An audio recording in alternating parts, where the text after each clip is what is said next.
Before we start the show tour, we're Yes. pretty excited at the moment, and I reckon before we launch into things, we've been nominated for an award and we're Yeah. finalists. So Oh, we've got to say something Patrick, about yeah. this. Don't you reckon? I think so. Okay. Like, when is the moment to mention? Now, because we're going up to Sydney very Yeah, soon. so if you listen to this when the podcast goes live on Sunday the 20th, Yeah. then we'll be in Sydney, and then the next Yeah. night we've been nominated and shortlisted. We're Yeah. finalists in the Australian Podcast Awards. For the Best Entertainment Podcast. Yeah, I just thought we'd better say that before the Yeah. show. I thought it was interesting, Patrick, that they didn't choose us for the Best Factual Podcast. They probably listened to it. Anyway, on that note, welcome to OK Smartass. This is the show where we put technology under the microscope. In this episode, I missed my opportunity to stow away on the Artemis rocket. Tor thinks I'm mad. But then again, she's in favour of fecal transplants, and she's also phubbing me. Now time to look at what's happening in technology innovation and the gadgets that make our lives so much more exciting. Hi, I'm Patrick Bonello. And I'm Tor Roxburgh. I'm a writer and a reader and someone who loves change and future-focused thinking. Patrick, I might be phubbing you, but it's part of a noble lineage that involves bringing books to the dining table. I'm a journalist. I have a marketing and graphic design business, and you might call it a long tradition. I just reckon it's rude, Tor. Come on, let's explain what phubbing is in the first place. Yeah, look, it is phone snubbing. It's holding your phone, looking at your phone while you're in the presence of other people who you would normally be interacting with. I hate this at dinner at a restaurant. Okay. I have a really dear friend of mine who is addicted to his phone, and I hope he's not listening, and he'll know who he is. Yes. But he really does do that a lot. And so what we do when we go out now is, if there's a very small group of friends, this are the friends I travelled with overseas, we have this deal that if the first person to look at their phone has to pay for the meal. Oh, Everybody's wow. meal. Wow. So the phones automatically disappear. So I think it's a really good way to get around it. Yeah. I don't think people do it intentionally. And I was out after walking my dog, or whilst I was walking Fritz this morning, I went to the coffee shop and there was a family of three. There was a father and his two children, and they were all on phones. Not looking at each other, just looking at the screens. And I thought about this story. Yeah. So now, but you're saying Well, it's okay. in my family, it was always okay to bring novels to the table. What a novel approach. Sorry. My partner thinks it's incredibly rude. I think you will. To bring so a I'm with book you. to the table. I still do it, but now I read on devices. So I bring my novel in the form of an iPad, not so much a phone, to the table, which does feel like almost a step too far, but I still do it. But look, I do agree. Phubbing is unpleasant. You know what I'm going to do the next time I go to your place for dinner? You're going to bring your phone and No, I'm look going to at bring my VR headset and use pass-through feature and see what you reckon. Oh, okay. All Okay, right. can we talk a little bit Yes. about what phubbing actually is in terms... Now, this is interesting because this was a book that's just been written. So this is a chap by the name of Yeslam Al-Sagaf, and he's written a book called The Psychology of Phubbing. And he looked at a lot of studies. There are 170 studies, as well as studies that he did himself. So this is quite a bit of information that's been gathered. So it's not just anecdotal. Yeah. What he's saying is he's drawing on hard facts. So let's look at kids. I talked about the kids with their father this morning. Yeah. Now, when they say parents phub their children, they're sending a message to them that they're not interested in them. Now, that then leads to feeling rejected, socially disconnected, and then they're saying lower life satisfaction and increased depression and anxiety in children. Oh, that's awful, isn't It's it? terrible. Doesn't surprise me, and I'm sure it doesn't surprise listeners either. The other day I went and introduced myself to someone new in the neighbourhood, spoke to the wife, who was very friendly, and the husband was on his phone and did say hello, but was on his phone, paying attention to his phone. And so the message that was being sent to you was, I'm not interested in you. Yeah, it was horrible. And I don't, as a consequence, I thought, I don't like you. Oh, really? Yeah. Oh, I'm going to get his details and find out now and see if he does the same thing to me. So the other thing is children who are phubbed are more likely to become addicted to smartphones themselves. Okay. Wow, learned behaviour. Yeah. The other thing is partners. Now, your partner, you've just said it, he doesn't like it, but you do it to him. I do. So what it means is there's going to be increased conflict related to the use of technology, in this case a smartphone, and evidently it makes him feel excluded, which means less intimacy and reduced satisfaction with the relationship tool. So you know what you're risking here, don't you? Oh, dear. Oh. It even happens in the employment situation as well. So if you're at work and your boss phubs you, that sends a very clear message that you're basically diminishing your employees. You don't think much about them. Yeah. But it makes a lot of sense when you start to think about it. And then what's the message you're sending to your friends? I'm sure I've mentioned this on the show before, but I was at a Christmas function with my entire family, which is not big, but it was quite a big table of people. And I was sitting at the kids' end of the table, no surprise. And I was talking to my nephew and my niece, and we looked at the other end of the table. Every adult was on their phone, and it was only the kids and me who weren't on devices. So I felt pretty good, and we laughed about it because everyone would have assumed it was going to be the other thing, but no, all the adults. Yeah. So there you go. So it's not always the same thing. Yeah. Incorrect disposal of lithium-ion batteries is causing problems in tips. By the way, you're not supposed to call them tips. I don't know about the rest of the world, but in Australia, you meant to call them transfer stations. Oh, I thought they were only transfer stations because you transferred them to a tip.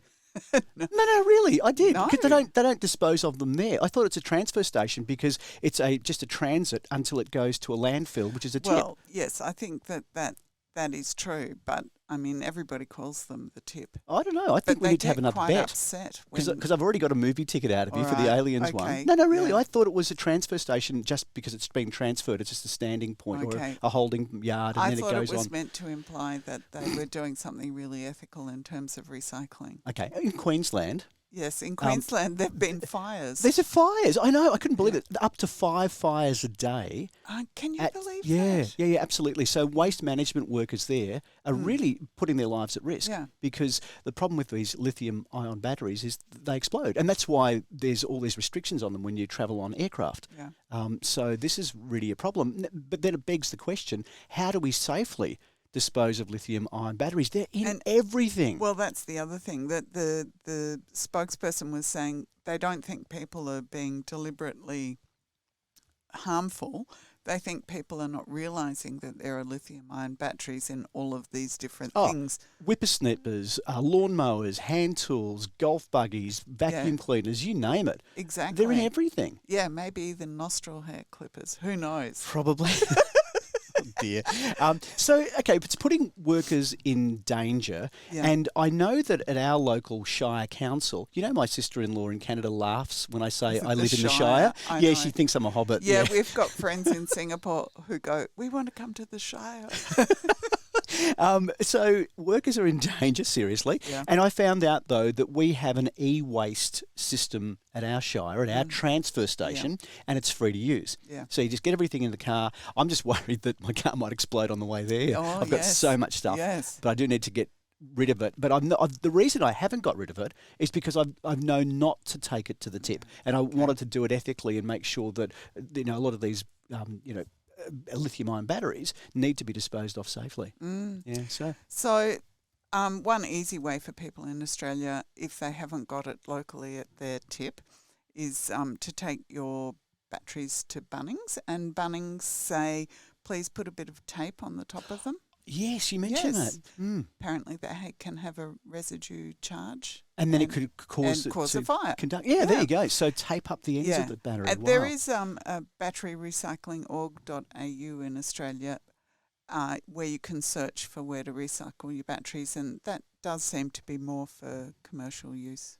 Okay, sounds good. So let's do the right thing. Check first before you go and dump your batteries, because that's really important. Now, looking to the skies. I'm so excited. Patrick, I know you are. I'm beside myself. I'm just kind of pinching myself. 2 failed attempts, and now the NASA's mega rocket has finally launched. Yeah. Artemis 1. Yeah. I can't tell. Even the logo's cool. I just love everything about it. I've never had a tattoo, but I'm thinking about it now. Oh, no, really? I get 1, 2, and 3. You know, as each launch happens, I could get like the first one, then this. Aren't you excited? We're going back to the moon. A little bit, yeah. A little bit. Yeah. Oh. Well, I'm excited about Mars. And it is, conceptually a step towards Mars. Mm. I don't know how excited I am about the moon. I think I'll get more excited as I see the technology unfold, what they're doing that's new. Yeah, look, one of the things, I guess, for people who, and to a degree, even my generation or our generation, because it was so long ago, the moon mission and the moon landing, it only seems like something that's been written. It's something that's historical. And it's such a long time ago, and yet it seems so futuristic in some ways too. It's just, I've got this real conflict because it was kind of way before me in terms of my reference of memory or anything like that. Not way before me, I remember. No, do you remember it? Yeah, look, I was in primary school, and I think I've mentioned that people from NASA came. Oh, and yeah, that's spoke right. In to one of our us episodes, about you the did mention it. food and yeah.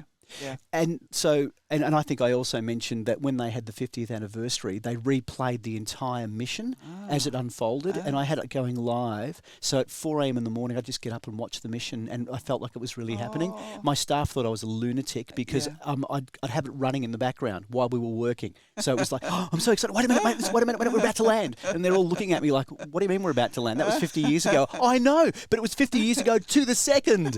And that's what I was excited about. So they're not landing this time, though. No, they're basically trialling the entire mega rocket out with everything. Everything's on board. They've got components, mannequins on board. Well, see, that's the thing.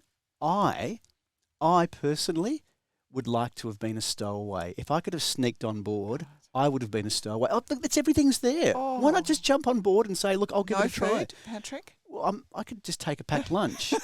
Come on, Tor, wouldn't you? You wouldn't do it, no, would you? No, not in a million years? Not it. Look, maybe if it was a properly crewed mission, I might. But no, not by myself in an empty rocket with mannequins. It sounds really scary. It's only 25 days. Oh, yeah. Oh, that'd be so exciting. Yeah. So the moon is my one bucket list thing that I don't know that I'll ever achieve. Well, just keep living, Patrick. So I don't want to go to Mars. I just want to go to the moon. Yeah. I want to stand on the moon and look back at the Earth I spoke to someone, I shouldn't admit this, but I spoke to someone yesterday who said, well, you know that the moon landing was true, but all the footage was actually fake. And so the footage was done in Arizona in the desert. And they believed that. All right, that's interesting, isn't it?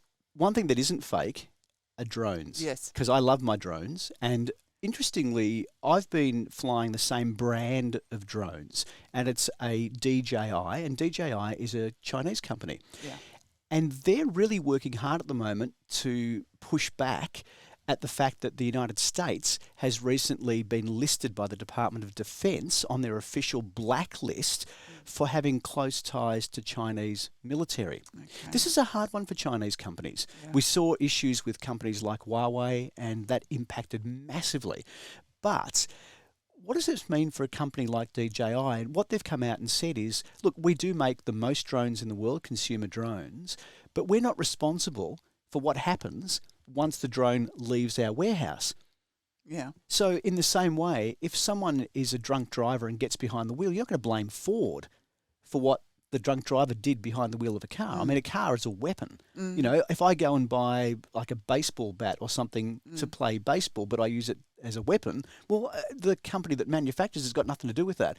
So as you can see, I'm sitting on one side of the fence here. I'm defending the DJI drone company. Look, what you say is true, but in the context of Chinese policy, where Chinese nationals have got a kind of a legal obligation to the Chinese government to share information and do what they're asked to do, you know, maybe it's the back end that America are worried about. Yeah. Not the retrofit. Yeah, I see what you're saying. Well, they've come out and said that DJI has always opposed the combat use of civilian drones, and they are adamant that they are not a Chinese military company. So China is a really interesting country because you have this whole commercialization, separate companies and entities that are independent and are partially under government oversight, but they claim independence and they work independently. You know, we've seen this with companies like Alibaba. Yeah. You know, China wouldn't be in the position that it is if it didn't have entrepreneurs. Yeah. And it's so interesting to have a communist country with entrepreneurs. Isn't it? I find it fascinating. Yeah. And I mean, I have a love of a lot of things. I have a love of a lot of things Chinese because Yes. I've visited China many times. I do Tai Chi, I teach Tai Chi, and I see the people. And what I love about China is the people. I don't like the government, but the people are just people like anyone else. Yeah. If you walk down the street in China and you don't speak the language, but you smile at someone, it's the same language. You know, and I've had such beautiful experiences doing Tai Chi in China. And a lot of Chinese people see that as the ultimate form of respect when you embrace their culture. Yeah. So that's what I've experienced. Yeah. And so, yes, I am a little bit biased. Yeah. And I do fly the Chinese drone. Yeah. But that said, it is the best consumer drone on the market. It's been around for about 16 years. I wonder what they're going to do. I wonder whether they're going to locate one of their manufacturing facilities offshore and try and do that separation that so many Chinese companies. Yeah, it's an interesting, have it's a engaged quandary in. for them. Yeah. 'Cause, I mean, potentially I could attach a payload to my drone. Yeah. If I put explosives on my drone, I could fly it into something. Yes, of course. Yeah. Yeah. So I don't Yeah. know. Is Yeah. it about the item or is it about the use of the item and the Yeah. person doing it? Yeah. Mm. Yeah. The pen is mightier than the sword. You can write some really cutting stuff. Now, talking about cutting Yes. stuff, Yeah, hair. I don't have to Oh, worry God, what about a cutting stretch, stuff. Patrick. Yeah. I'm really working on the segues this Yes, episode. You are. Yeah. Tell us about hair regeneration talk, because I didn't know whether you were taking the piss. Oh, no. Look, you know, when I told Patrick about this story, listeners, you know, he thought that I was just being mean and having a joke at his expense. But no, just as AI it seems to be involved in everything now, it's involved in hair regeneration. Oh, it's making me laugh. But okay. You know you're not doing your argument any good at all. When you say you're not taking the piss and then you start to say, no, I'm not taking the piss and then laugh at me, you know, that kind of does your argument not well. So chemical compounds disturb the hair growth,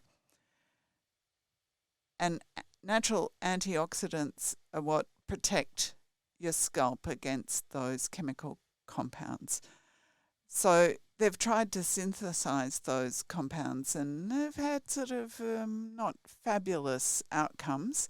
So now they've introduced machine learning into designing synthetic compounds, and they've trialled it on mice. Everything seems to be trialled on mice. Mice are going to be the healthiest species on the planet, aren't they, eventually? Mice with bald bottoms.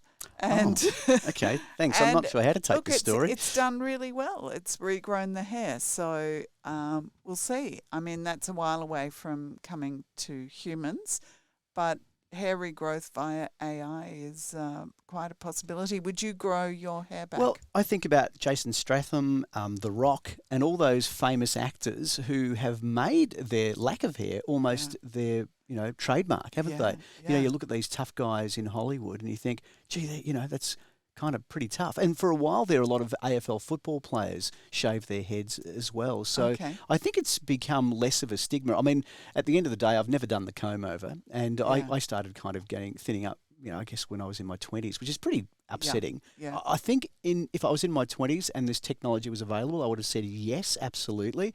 But now that I'm a little bit older, a lot older, I don't think I would. Yeah. I mean, I also think that over the years I've saved so much money on haircuts and you know, shampoo and conditioner, and I just do the whole clip down. So I just kind of shave my head anyway. It's kind of a masculine assertion in a way, isn't it? Yeah, I think so. It's embracing it really in some ways. Yeah. Except the first time I got my hair shaved, because I was thinning it out. I went back to work, and one of the sales girls turned to me and she said, "Oh, you look like a criminal." Oh, wasn't the best reaction I was hoping nice. for the first time I dived in, and because it's a big thing for a bloke to shave off all their hair. Yeah. And I know that there have been charity fundraising events where people have done that and it's been amazing when people do that, because it actually is a big thing, particularly when women do it.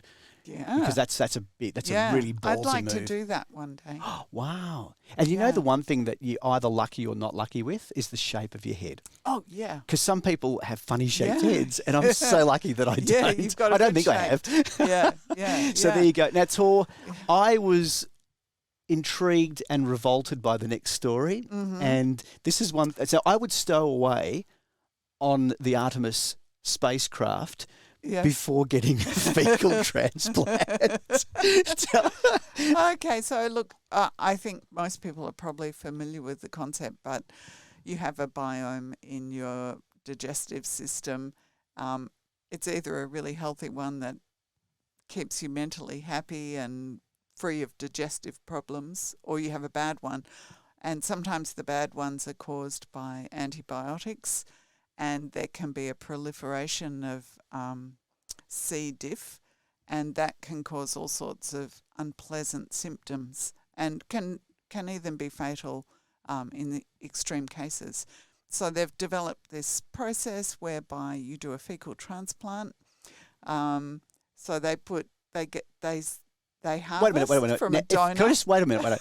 If you happen to be squeamish, you need to fast forward this podcast about 5 minutes because this is going to get really messy. Okay, continue. So normally it's like via an enema, but there can be an oral. God, this goes from bad to worse. And I thought, well, how do they actually do that? So I looked that up, and they make a fecal slurry. They mix it with glycerol. They put it in a centrifuge, and then they pipette it into a capsule, and then they encapsulate that capsule in 2 other capsules. Oh, I hope there are a lot of thick capsules encapsulated in that capsule. And you can make 40 capsules from one poo. You are not the best salesperson for this tour. I'm sorry. You have not sold me. I'm still getting on that spacecraft. But this therapy can be really life-changing for look, people I've got to say, who are yes. unwell. And I'm fortunate that I don't have a problem in that department. And if you had stomach aches and potentially really serious problems, and this is a way to remedy that. So the therapy is really only being used for C. diff, but BiomeBank in Adelaide is the first company whose product has been approved for sale. Right. So this is this has just been in clinical kind of trials and it's worked, but now they're saying we're going to commercialise it and make it into a product. Yeah, they can supply people who are providing the therapy with the product. And apparently they've had really good quality donations during COVID because people haven't had colds and flu. Oh, I see. So they've been so in terms of donor, I guess. Yeah, and they haven't been travelling overseas, so they haven't picked up exotic bacteria. But now it's going to be harder again. Although, we are having another wave of COVID. So well, I've just got back from overseas, so no one wants my poo. No. Sorry.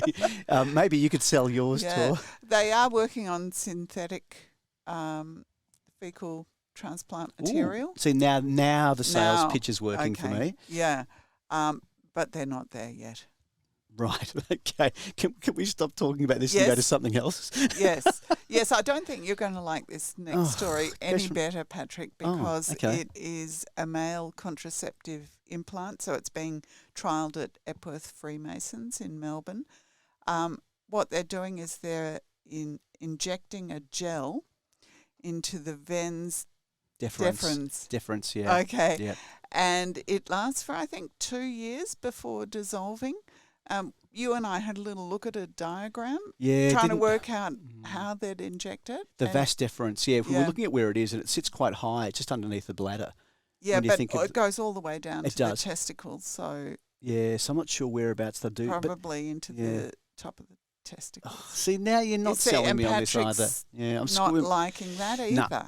No, sorry. There's some places that man wasn't meant to go. Well, sharp objects, I should say. They talk about, in the article, this as being kind of a revolution in male contraception and how great it will be that there are more options apart from condoms and vasectomy. Look, I think that makes a lot of sense. Yeah. I think we need to differentiate between safe sex and sex where there's no chance of having a child. Yes. Because I think that's a very, very distinct thing that we need to be mindful of. So, obviously people need to be safe when they practice sex. Yes. Practice makes perfect, doesn't it? So this is, a couple of years away, though, and they've done trials with 25 men, or Yep. they're going to do trials with 25 men. So it does, look, I think it's probably about time blokes took up the challenge. And women have been kind of responsible for a long time. Presumably a little local anaesthetic and it'll be all right. Yeah, absolutely. We all go for and you could have flu jab. Your little, what's it called? The test. At the same time. You need to watch this video, the video of this podcast, because there's a lot of hand motions going on. Yeah, go to YouTube. Prostate. Thank you. Oh, right. Sorry. Now Wow. this next story, Patrick, the headline misled me. Oh, the headline said Yeah. 2 fathers, 1 egg, a new technique for same-sex contraception for men raises some tricky questions. This is from Neo Life. Yeah, very interesting article. And this is a publication that does look ahead to things that may happen in the future. So the actual research is into using what are called somatic cells. So that's a cell from just a general part of your body. It could be from your arm or, your lip or anywhere. And putting them into an egg cell, and through the natural tendency of, they're replacing nucleus, through the natural tendency of the egg cell to split its chromosomes to be ready to meet with the sperm. So they've done this successfully, and the implication why they're talking about 2 fathers, 1 egg is there's no reason why that original somatic cell couldn't be from a man instead of from a woman. So potentially same-sex couples, Yes. male same-sex couples, Yes. could have a child Yes. together. Yes. That's Genetically Wow. their child. Yeah, isn't that amazing? Yeah.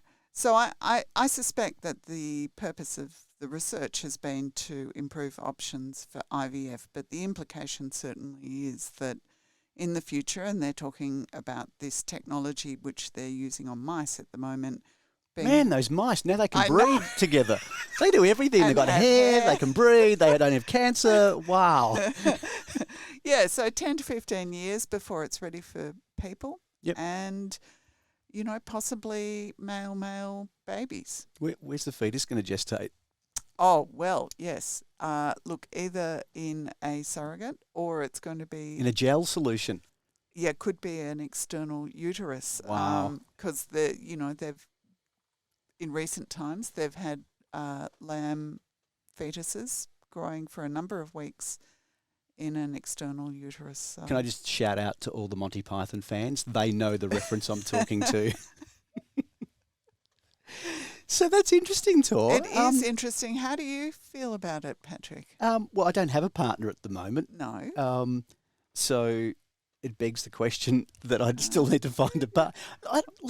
But you've already got a genetic son, even though he's Yes, not. that's true. And Actually, you're daughter. right. Because Yeah. yes, I do genetically. Because I'm genetically identical to my identical twin brother. Yeah. Then you couldn't pick the difference. If my niece or nephew did a DNA test, you couldn't tell whether I was the father or my twin brother. Yeah. So that's kind of stuffing with their heads now. I hope they're not listening to Yes. this either. And no, Or it your wasn't brother me. and Or my sister-in-law. brother and sister-in-law. No, it wasn't me. I can tell you. No, Yeah. I said it, not Patrick. yeah, thank you. Yes, I've always thought about my niece and nephew that way because I've never had kids, but I look Yeah. at them in terms of, and what I love is that I can see myself in them as well. The traits that my nephew, for example, and I have a very close relationship, and it's kind of cool. And so I guess for me, I can see progeny in my niece and nephew, and I don't have the urge to have my own children because I kind of look at them as in some ways genetically they are my kids. Now, I forgot that I did have a book recommendation Oh, for well, people. I love your book recommendations. Yeah, okay. So there is an author called Lois McMaster Bugeaud, and she writes, I suppose you'd call them space operas. She has a whole world of planets and cultures. And one of her books called Ethan of Athos is about a planet that is totally inhabited by men, and they only produce male babies. So if anyone's interested, there you go. Next she's holiday destination, guys. Yeah. She's a great author, and she also, a lot of her planets use artificial uteruses Wow. for Can reproduction. I just say, you mentioned the term space opera, and Star Wars is a space opera. Just so if anyone's out there and they're not a sci-fi fan, they might have thought you met people standing on a stage and singing the whole story. That's all. I'm just making an assumption there that not everybody likes sci-fi. That's all. But it is. Yeah. But I love that idea. Yeah. I think that's great. And I recommended a podcast to you the other day about... which I haven't listened to yeah, yet. but it's basically how people in the Victorian era imagined the future. It was so interesting. Yeah. It was on their History Extra podcast. Okay. So from the BBC, really worth listening to as well. It was really, really good. They do a podcast every day, but that one was amazing. If you love the idea of Victorian sci-fi or how the Victorian era saw themselves, they talked about going to the moon and doing a dig and visiting. One guy was going with his wife and their butler on a tour of the solar system and going to the different planets. It was so cool. It was really, really interesting. Yeah. Communicating is something that we all take for granted. And I guess by travelling recently for me, as you know, I went to Europe this year, and that was amazing to reconnect with my family, and particularly after COVID, or at least the lull. I'm still being positive as much as possible. But I also connect every weekend with my close friends on VR. So one of them being in the UK, hi Ryan, he always listens. Now there's a thought process behind not just travelling in VR and being able to look at exotic locations and all that sort of stuff. Because I took a lot of 360 photos whilst I was travelling, and I put that onto my VR headset, and so I'm immersed in that scene whilst I'm. So I'm revisiting my holiday photos in 360. Okay. And I feel like I'm there. Yeah. This is one step further. Yeah. Because what they're suggesting now is that you would not just travel virtually, but the method by which you travel would be by inhabiting a robotic body where you can see and move and interact with the environment. So literally virtual reality headset, So haptic feedback. How is it different from a remote device? Well, because you're that's exactly it. It's a remote device. Yeah. But they're talking about that device being a humanoid robot that you walk around in and you go on a tour. Right. So you're in VR at home. Yep. And you've got a robot slave.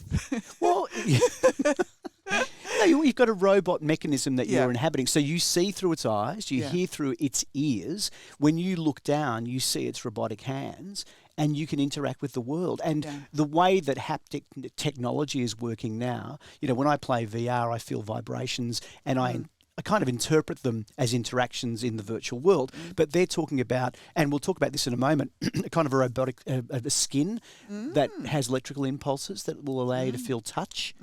So you're inhabiting the robot and walking around. You can imagine, it reminds me of the very mundane fact, but also interesting, that when you're in a device, the perimeter of the device becomes your perimeter in a way. Like when you're in a car and you're parking, you have a feeling in your body that the ends of the car are the ends of you.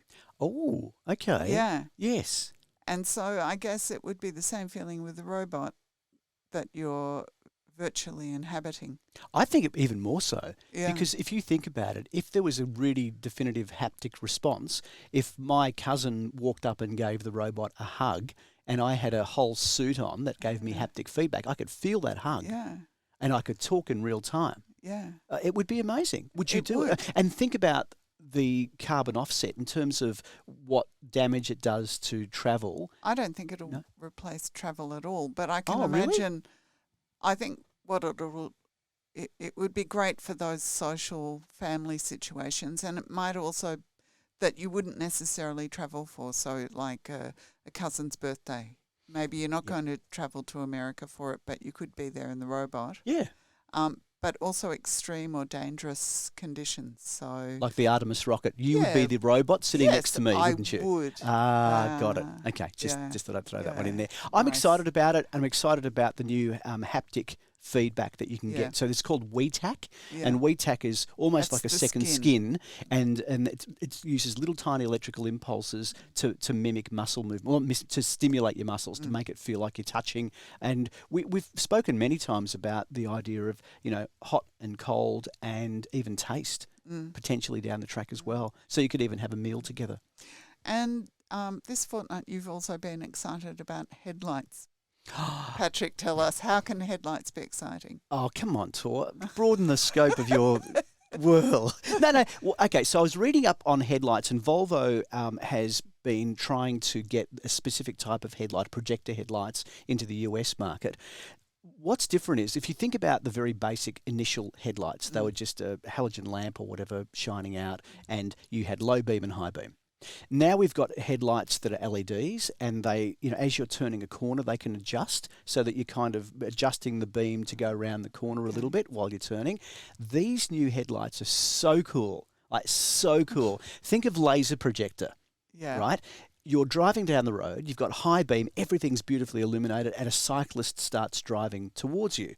Now, if it's a dark night, what you can do is the headlights will detect the cyclist, and they will lower the intensity of the brightness just on their face. So imagine a little shadow appearing where their face is, so you're not dazzling the oncoming pedestrian or cyclist or motorist. Meaning you don't have to go from high to low beam yourself. No, so everything's still bright except for the face of the pedestrian or the bike rider. So that's how smart this tech is. Great. Here's another one that it also can do. Yeah. When you stop and there's a pedestrian about to cross in front of you, you can project a crossing in front of you, a zebra crossing, and illuminate the road for them to safely be able to walk across. Because think about it, when a car stopped for you and their headlights are on, it's bright and it's dazzling, isn't it? Yeah. And so you don't know if there's other cars behind it or a cyclist. Or if they've seen you. Yeah. Whereas if it projects on the road, a zebra crossing, how cool is that? Coincidentally, Will and I were walking down the street this week, and we crossed the road not at the crossing, and Will said the crossing should be movable. It should sense where we are. He is so ahead of his time. He is cutting edge. And he doesn't fub either. While we're talking about Volvo and high definition and really cool headlights, interestingly, they've decided in Australia that they're going to phase out petrol power. That's a pretty big decision by 2026, so only 4 years away. Now, other countries are already doing this, and I know we've spoken about this in the past. Yeah, episode 31, if thank people you. are interested. Oh, there you go. Go back to episode 31 and we won't say anything else. No, but it's a great idea, obviously, but we've got problems in Australia as well.